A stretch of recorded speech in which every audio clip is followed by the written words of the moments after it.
Chair, this is the role of Honorable Mutamba. Our 38th Cabinet meeting decision matrix, where we are going to get a briefing from the Honorable Chair. Honorable Mutamba, over to you. Thank you, Chief Secretary, Dr. Sibanda. Once again, I want to welcome all of you to the 38th Cabinet meeting decision matrix. That's right. And with me, I've got the Minister of Finance, Professor Mtuli Ngube, and I've got the Attorney General to help answer your questions. Cabinet today met, and they got an update on the public works and small-scale irrigation schemes rehabilitation programs. The Minister of Presidential Affairs and Monitoring and Implementation of Government Programs briefed Cabinet on the public works and small-scale irrigation schemes rehabilitation programs. The Minister reported that the District Development Fund, DDF, had initiated the public works or Food for Work. The Food for Work program is being done whereby the able-bodied from the communities in food deficit areas carry out routine road and other infrastructure maintenance programs in return for food. This excludes the elderly, the sick, and child-headed families who are supported by the Department of Social Welfare. Already, 25,000 kilometers of roads have been maintained across the country's 8 rural provinces. The fund is also constructing new bridges and irrigation schemes.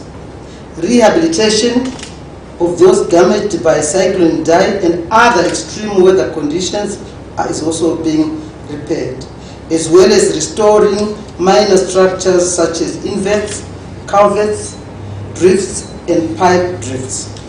Currently, a total of 200 beneficiaries per district, on average, are employed under the Public Works Program, which serves the dual purpose of ensuring public infrastructure development and providing drought relief to distressed communities. Each public works participant is paid a monthly stipend and a 50 kg bag of maize from the Social Welfare Department. The Minister, who is Minister Gumbo, also advised Cabinet that the DDF is engaged in activities aimed at improving water supply in the country's 8 rural and 2 metropolitan provinces. To this end, a total of 600 boreholes, that is 60 boreholes per province, are being drilled. 4 boreholes per parliamentary constituents are also being repaired using funds provided by the Ministry of Lands, Agriculture, Water, Climate and Rural Settlement under the Water Fund. To date, Matabeleland North, Masvingo, Manicaland, Mashonaland East, Mashonaland Central and Mashonaland West provinces have received sufficient borehole repair spares. Furthermore, the DDF is constructing and resuscitating small irrigation schemes in line with the National Irrigation Development Program, which targets to place at least 200 hectares per district under irrigation. Examples of schemes under construction or rehabilitation include Ozoli in Silobela, Kesho Valley in Chimanimani, Dankal in Eskodin, Mutongwe in Bihindura, Ronga in Chegutu, and Chentali in Wange. That is the report from Minister Minister Joram Gombo. Yes. Then Cabinet received a report on the Russia-Africa Summit and Economic Forum. The Minister of Foreign Affairs and International Trade briefed Cabinet on the Russia-Africa Summit and the first Russia-Africa Economic Forum, which His Excellency the President Comrade E.D. Mnangagwa attended from 22 to 24 October 2019 in Sochi, Russia.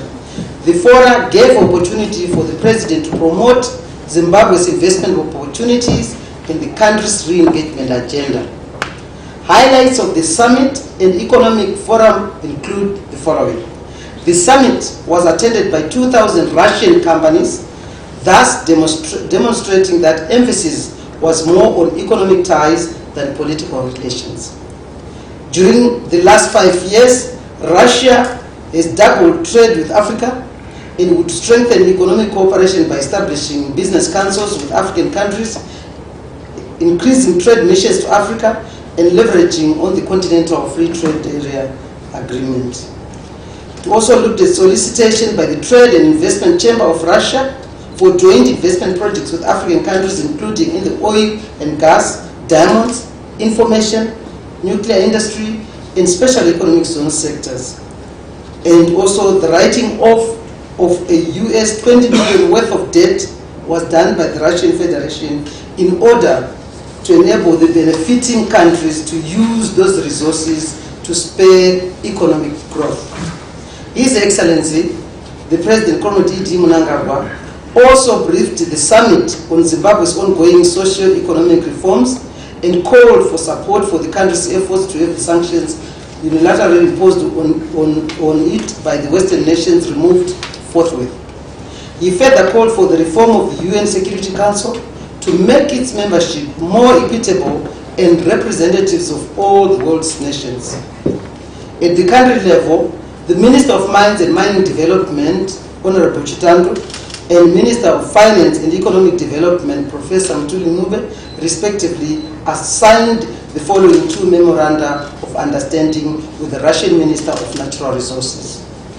First one, which was signed, was cooperation in geological exploration and exploitation of mineral resources, and cooperation in environmental protection and sustainable use of natural resources.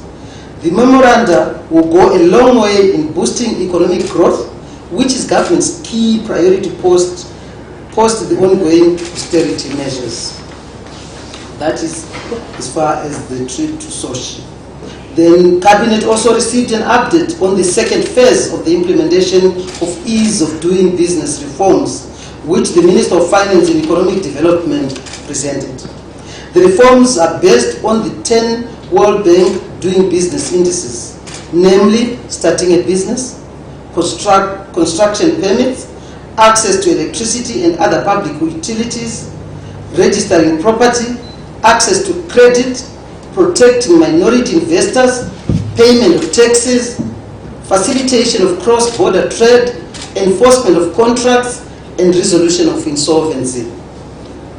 Cabinet noted with satisfaction that to date, His Excellency the President has assented to 8 of the 16 pieces of legislation which required consequential amendment or enactment. For instance, 4 commercial courts have been established in the country's major cities. To give due prominence to the reforms, Cabinet agreed to set up an interministerial Cabinet committee or task force of key line ministries to superintend the ease of doing business reform program in order to transform our country's business environment, to promote local and foreign investment, to create wealth and jobs, and improve overall economic performance. You may be aware that we recently rose up the World Bank Competitive Index by 15 places as a country, from 170 out of 190 countries in 2015 to the current 155. So there is very hopeful news about the economic development in our country. Then Cabinet received and approved proposals for the partial privatization of petrol trade. This was presented by the Minister of Finance and Economic Development, being part of the ongoing state enterprises reform program. Under the proposals, petrol trade and Genesis Energy, together with CMED's fuel retail component, will be merged in order to enhance the resultant entity's value, to enhance its attractiveness and its competitiveness ahead of negotiations with prospective strategic partners. Then Cabinet also was informed by the Minister of Information, Publicity and Broadcasting Services as Acting Minister of Health and Child Care that the public hospitals medical doctor strike has now gone beyond 56 days. Medical services at the hospitals remain constrained, especially at Harare and Bulawayo hospitals, where the absence of doctors is more pronounced. As such, disciplinary hearings for the striking doctors who did not comply with the Labour Court judgment directing them to return to work within the prescribed period will commence on Friday, 1st November 2019. The doctors have confirmed the receipt of disciplinary hearing papers. Meanwhile, salaries will only be paid to doctors who were providing services. Government has also intensified efforts to sustainably ameliorate the situation in the public health sector. On the scout of incessant price hikes, Cabinet discussed in considerable detail the urgent need to take steps to address the price hikes that are affecting citizens through the erosion of incomes. While noting the concern, Cabinet generally attributed the price hikes to current volatility, the apparent application of replacement pricing by business owners, adverse inflationary expectations, the high cost of electronic financial transaction, shortage of cash in the economy, and increased demand for foreign currency to fund imports. Accordingly, Cabinet wishes to inform the nation that in the short term to medium term, the situation alluded to will be addressed through the systematic injection of more cash into the economy in a manner that does not exacerbate money supply growth and which erases cash arbitrage opportunities and promotes also current stability. Social safety nets will also be strengthened through the setting up of a fund for the production of affordable basic commodities. Cabinet also took cognizance of the urgent need to reduce the cost of digital transaction as well as come up with a social contract under the tripartite negotiating forum, which brings together government, business, and labor in order to agree on mechanisms to ensure a stable macroeconomic environment, taking into account salaries and prices of goods and services. Cabinet further stressed the need to raise productivity in all sectors of the economy, with each sector minister being required to come up with appropriate incentives. The Cabinet also considered and approved the principles for the amendment of the Public Procurement and Disposal of Public Assets Act, Chapter 22.23, which were presented by the Attorney General. The amendments seek to rectify some deficiencies identified in the Act in order to ensure that it fulfills its major objectives, namely, to effectively provide for the control and regulation of public procurement and disposal of public assets so as to ensure that such procurement and disposal is done in a manner that is transparent, fair, honest, cost-effective, and competitive. The proposed amendments to the Act are as follows.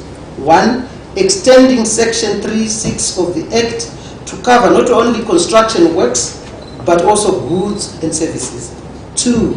Providing for exemption of state enterprises operating in competitive markets from publication of procurement notices, since such publication exposes their strategic intentions, thereby prejudicing their competitive position. 3. Providing for explicit offences or violations of the Act and associated penalties. 4. Providing for the purpose of the transitional period specified in Section 103(1) of the Act and extending the period of transition by a further 12 months. 5. Deleting Section 54(2)(a) in order to exclude the Auditor General from being a member of the Special Procurement Oversight Committee (SPOC) so as to prevent the appearance of conflict of interest. 6. Amending Part 10 of the Act in order to allow for more flexibility in the review of public procurement proceedings. And 7. Amending the Act to align its provisions on the disposal of public assets with those of the Public Finance Management Act, Chapter 22(19). The proposed amendments to the Public Procurement Act will make its provisions clearer as well as render the public procurement process more timely and cost-effective. Then, Cabinet received a report on the SADC-led anti-sanctions campaign.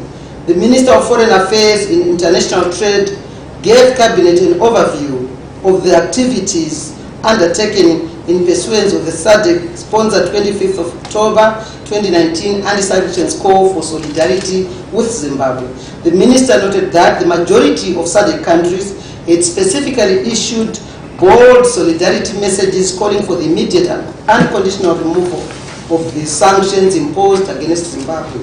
Most SADC countries, the SADC Secretariat, the African Union Communion Chairman, and other governments from beyond the continent also made a clarion call for the immediate and unconditional removal of the sanctions imposed against Zimbabwe. I want to thank you for listening. Thank you very much, Chair, for such a comprehensive presentation of decisions of Cabinet. Now, this is the opportunity for members of the media to have the opportunity to present your questions to the ministers here present. As usual, I have two parts of presentations. First part will allow for members to ask questions, as indeed will do if they still that desire to add to the second part. So without further ado, I'm calling for those who want to initiate questions. Yes, please. Okay. Fatima Secure, SABC News. The first one goes to the Minister of Information as the acting Health Minister. 56 days, we all know, but people are dying. Are there any other contingency plans that the Ministry of Health has put in place to avert the deaths? Because some of them we do understand that they could have been avoided if the patients had been attended to by medical professionals.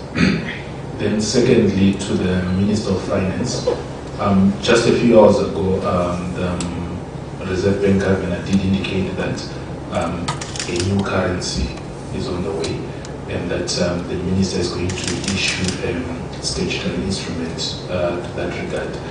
But the question is, we do understand that the currency that is coming in is of small denominations, but already those small denominations have lost value, and it will be bulky.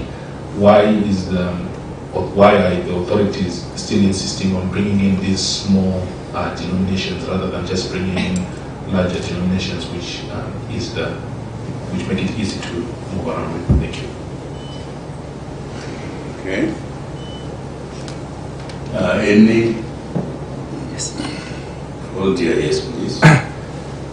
My question goes to the... We know you, but for the sake of... my name is Blessed Mhlanga. I'm with Newsday.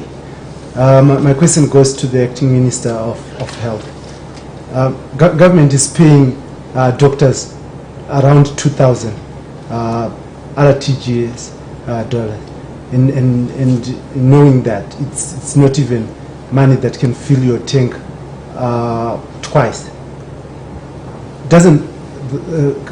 Isn't Cabinet worried that forcing people who are so poorly paid to come to work, they find it so easy to discipline them than to give them money?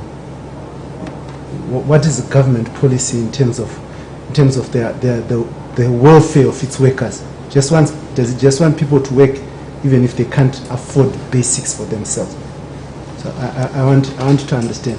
I also wanted to understand on the briefing of the SADC anti-sanctions match. How much did government pour in to ensure that we took a successful match that ended up at National Sports Stadium? Okay. Any other contribution, question?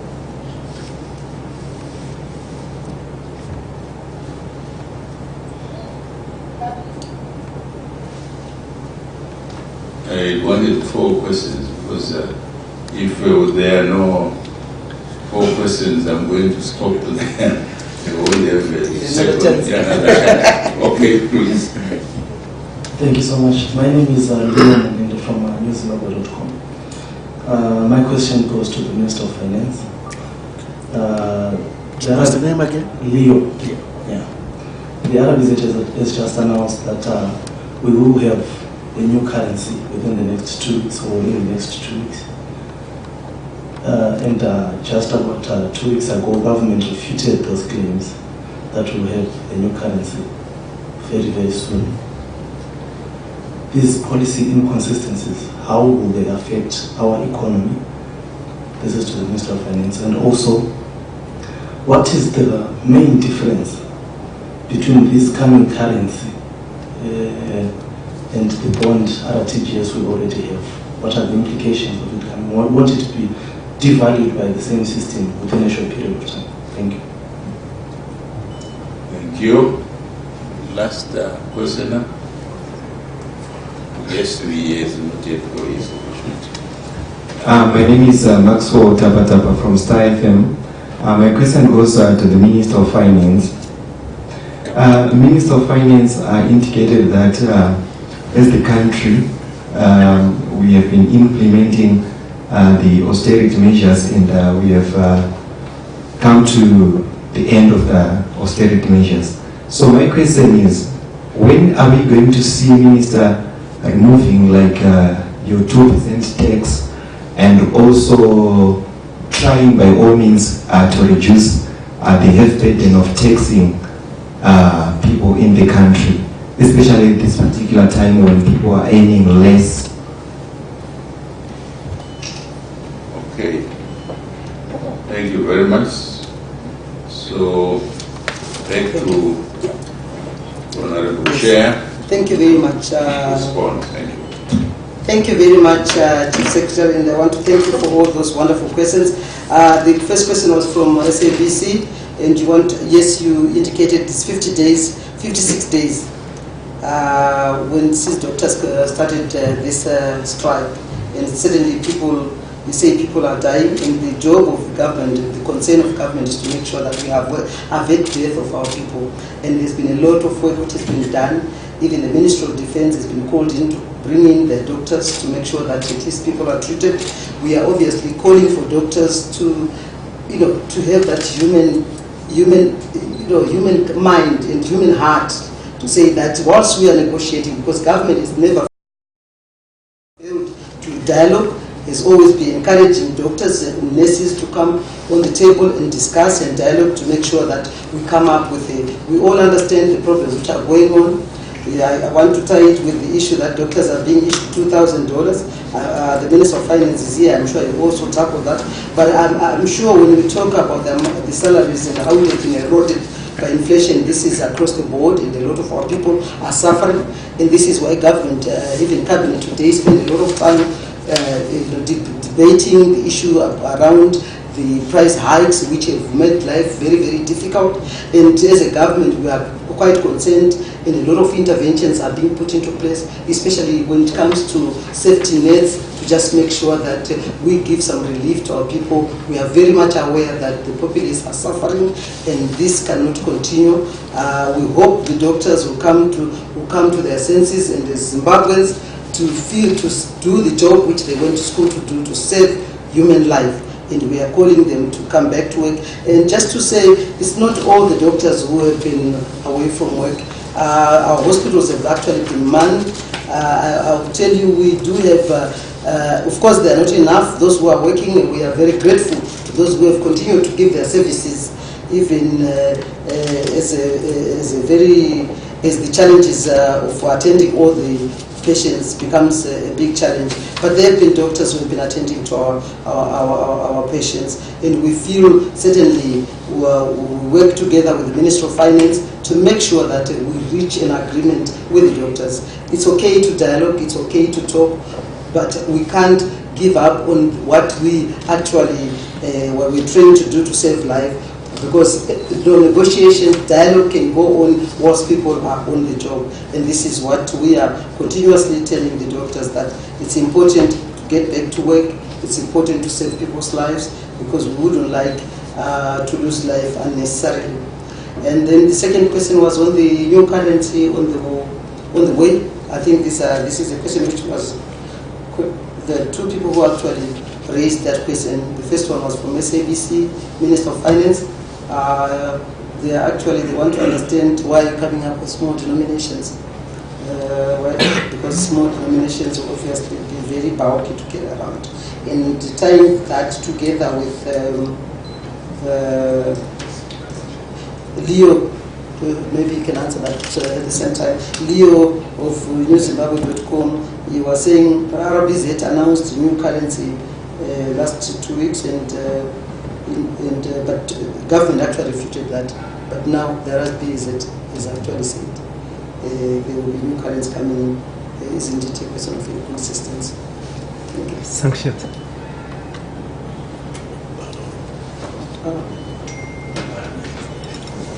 The issue about sanctions. You ask about the budget fight. The budget, is that so? I don't have a figure either. We can always come back to you on it if you need it badly. Chair, if I can proceed. Yes, please. Yes. On the questions, just to add, just for precision, the chair is right that in some provinces, doctors are coming to work in Masungo province, in Mat North, Mat South, and also Marsh Central. They are coming to work. So, but the other provinces, they are not. Well, Mat South is actually all doctors are coming to work except one. So that's just so for the record. Even Chitungweza, for your information, all doctors are coming. Yes, Chitungweza. Yes, absolutely. So, and we thank them for coming. Yeah. Now, on the issue of the currency, let's be clear. This is not a new currency. We already have a currency. It is the Zimbabwe dollar. All that is really happening practically is a cash injection that is absolutely needed to ease the cash shortage and also to reduce the transactions costs for accessing cash in the market. It will also reduce prices because you notice that whenever you buy using cash, your prices are substantially lower, but also only because there's a premium on cash. That's what we're trying to solve at the moment. But legally, we already have a currency, and all it is really is a cash injection for all intents and purposes. And number two, is there a government inconsistency? No. Why? Because we already have a currency. There's no new currency. The new currency, as Zimbabwe dollar, was put in place on the 24th of June 2019 through the Secretary Instrument 142. In terms of denominations, why small denominations, why not large denominations and all of that? I'm not so sure where you got that detail of the denominations from, but typically we want small denominations if you want to deal with the issue of divisibility, just to make sure that it's easier to acquire change, to give change. So divisibility is the reason why you want smaller denominations. Well, if you've got inflation, obviously you want higher denominations. We'll make that assessment. We can always introduce higher denominations in future. But for now, we're starting with the small denominations in order to deal with divisibility. First of all, just the volume of cash, and then to deal with the issue of divisibility and make sure that there is change after all. If you recall, when we introduced bond notes, that was the argument really about making sure that there's enough coins in circulation, and the smaller denominations are then to deal with divisibility. So we're following the same approach. And by the way, when we introduce these notes, our approach is to swap RTGS for the physical cash so as not to increase the amount of money in circulation. I think. Minister, I think there's another question from Star FM which you may not want to deal with. He said you indicated that you are coming to the end of the austerity measures, and does that mean you are going to remove the 2% tax, remove the heavy burden of tax? Oh, that's a very good question. No, we're not going to remove the 2% tax. What the 2% does is really to ensure tax compliance. It has solved for us a tax compliance issue. I've always maintained that one of the reasons why we introduced it was not just to deal with the informality of our economy, 60% informality, and compliance for those who operate in the sector, but also those who are formal. They still owe the government $3 billion and have been struggling to collect that what they owe from the past. They collected VAT, they collected PYE, but they've not remitted to Zimba. So the 2% helps us with compliance by even the formal sector. So that 2% tax stays, is very efficient. We know how much we're collecting on a daily basis. It's fantastic if you're a Minister of Finance. Now, I'm looking perhaps to what is mulling over other areas where we could cut, where we have less of a compliance problem, but we could cut and give relief to consumers, to citizens, as well as corporates. So we're looking at those areas for the budget, but we haven't reached a conclusion yet as to where exactly we should cut. That's why we'll look to cut, but not on the 2% tax specifically. Yes, austerity measures are over in terms of our strategy. So the 2019 was the year of austerity for prosperity. We've achieved what we wanted to achieve. What did we want to achieve? We wanted to make sure that our budget deficit drops and drops sharply. It has done exactly that. So from double digit to middle single digit. In fact, our target by year end is 4% of GDP. That's the first thing. The second thing, we wanted to make sure that in this fiscal consolidation, we stop making use of the Reserve Bank overdraft window. This is as government. We've achieved that. Since January, we've not used the RBZ overdraft window. Even if we're allowed by law to use it, we've not touched it. We don't have to. Number three, we say that we're going to do wage consolidation. We've done that. I talked about the revenue expansion. You asked me about the 2%. It's all part of the mix. We've done that. But also we've managed to shrink and reduce the external balance, which is the current account. And you've seen the numbers over time. In the first quarter, we've achieved a surplus. So we have achieved what austerity set out to do. So enough. So now, because we've put systems in place, we're comfortable now, we can move forward and transition. As we explained last week when we presented the pre-budget strategy paper, that we transition to productivity and growth, to transition to job creation, transition to enhancing competitiveness. Acting Minister, the Minister of Information just presented on the ease of doing business discussions that we did in Cabinet. It just shows you that we're serious about enhancing competitiveness, but also making sure that our development remains equitable, it is inclusive. All that is part of the new thinking and the evolution of the budget. And we're teeing up for next year, end of next year, then we should have developed at least a draft of the first 5-year plan post-December 2020. So we're very clear on the roadmap. We're very, very clear on the roadmap. So austerity is over, and productivity is on, growth is on. We need to create jobs, especially for the youth. It's a long answer to a simple question. Thank you. Thank you, Minister. Chief Secretary, if we can get the second round. Thank you very much. Let's have the last session. Those who have not asked questions. Yes, please. Good evening. My name is Theophilus Chuma from ZBC. So the Honorable Minister of Finance highlighted that there is going to be a cash injection. Probably he may want to clarify how much in terms of the injection are we looking at, and how this will address one of the albatross moments for Treasury, the issue of cash holding. Any other ways not coming initially?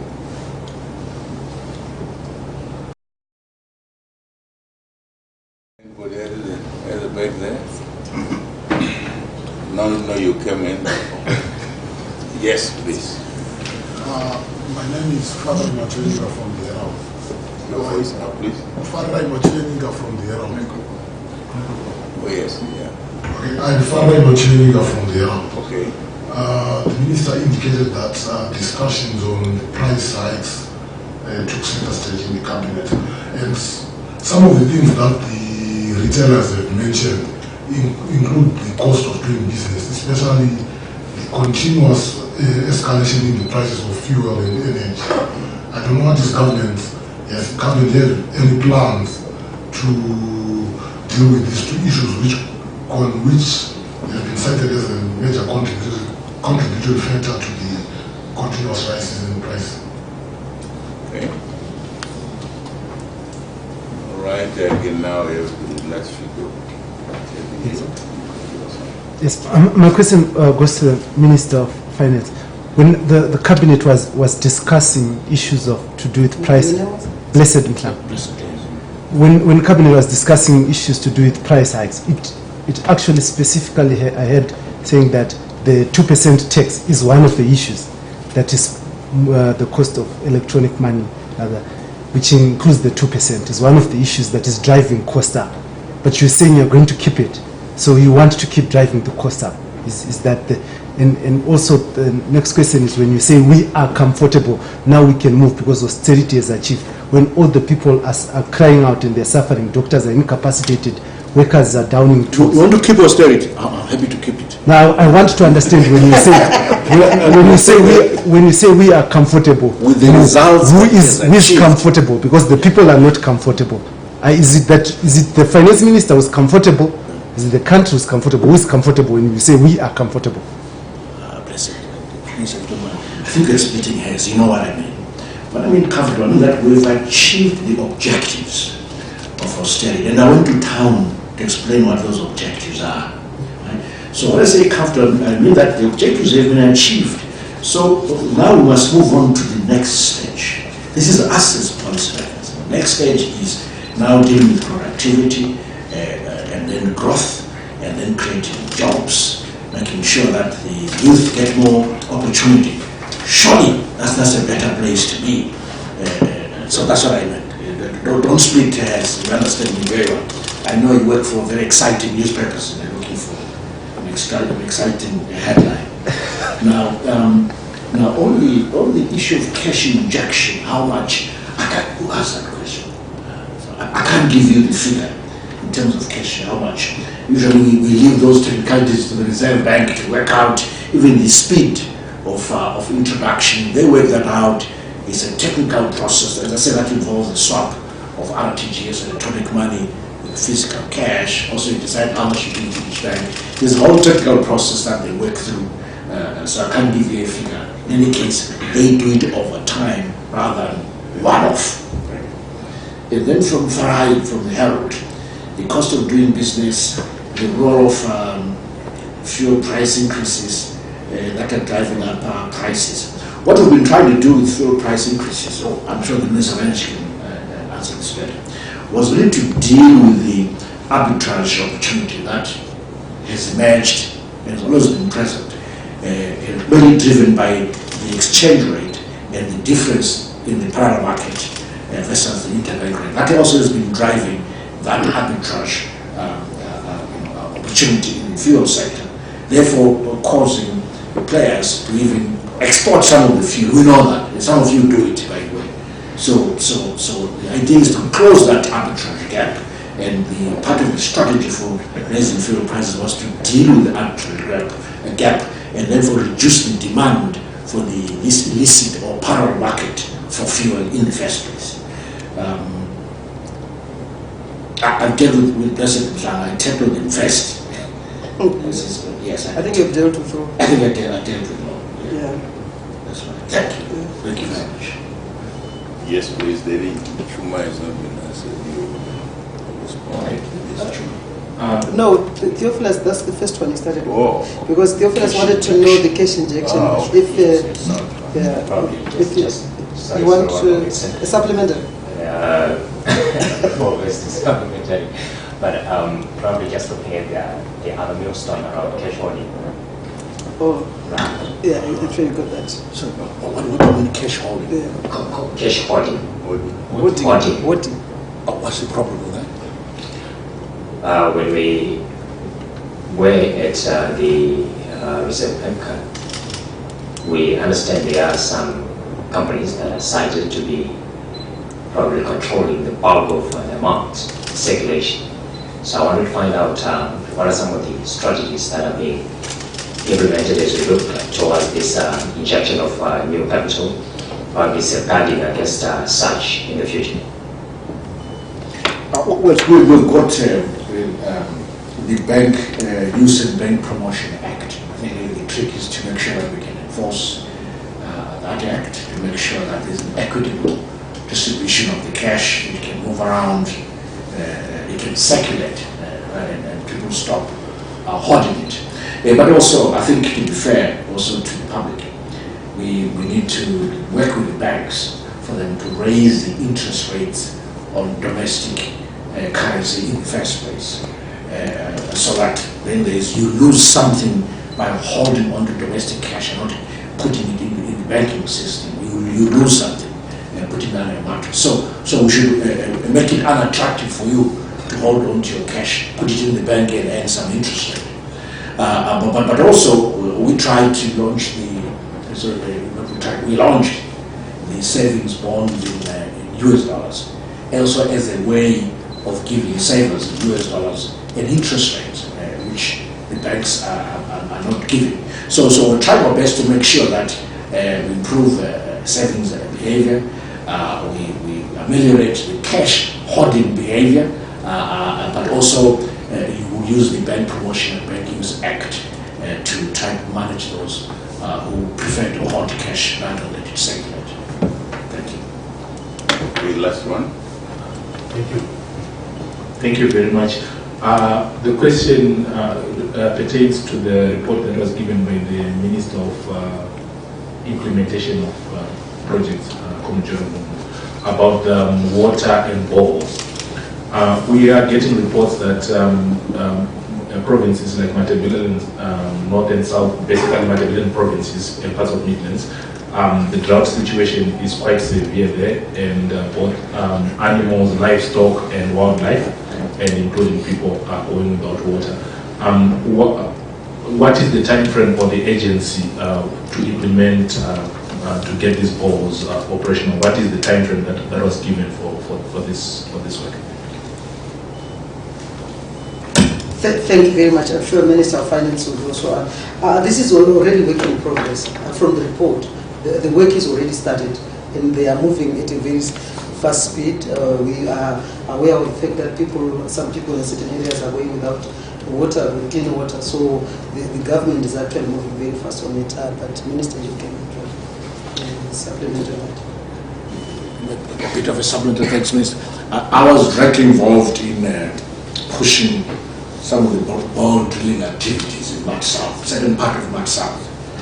Now, because it was quite a desperate situation. So you're right that it's quite desperate. What has happened was the water table was subsided. So we have to go even deeper. In some of the areas, especially in the Matopo district, which I know quite well, there's a lot of rock. So it's not easy to find places where you can drill and get what you call a wet wall, shallow levels. So in fact, you can't even drill through the rock. And what happens is that I recall, I actually got specific data in the area, I given a map from Matopo district, where we, out of about 10 balls that we tried to drill, only half were wet. We managed to get to the water, and the other 5 were dry. Now, and we're working with the Chinese ball drillers, because there's a problem that we're working with China on that. And they are paid upon drilling a wet ball, making sure they strike water. If they don't strike water, then they don't get paid. So there's also a need to look into the incentive system that is being used to pay to compensate them. So that's one. So, but also with the shortage of drilling equipment for within Zuna for real deep drilling, especially in the dry areas of Midlands and Mud South and Mud North. So there's need to invest more in that equipment. We're doing that, and then also to repair the current equipment. So we need more equipment, real heavy-duty equipment. But in terms of budget, we've allocated enough budget. For DDF, we've allocated $100 million in Sabun to DDF for global drilling. But of course, they have other pressures. Some of them, we know for sure 40 million of that, about half of that, is going for global drilling, let's say. And then they have other things to do. As DDF, they have to repair landing street and so forth, and other infrastructure that they need. But it's not an issue of budget. I think it's an issue of just the speed of repairing equipment and incentives and system for rewarding those who are drilling boreholes in the first place. But I agree it's a dire situation, and we're doing everything we can to sort out the issue. Well, I just want to thank my colleagues. Thank you very much, Minister. Thank you, Dr. Chief Secretary. I want to thank you for the wonderful lessons. Thank you very much. First, thank members of media for your very interesting questions. They lead our ministers for tackling all the questions, notwithstanding the absence of some relevant ministers. Thank you, Chair. Including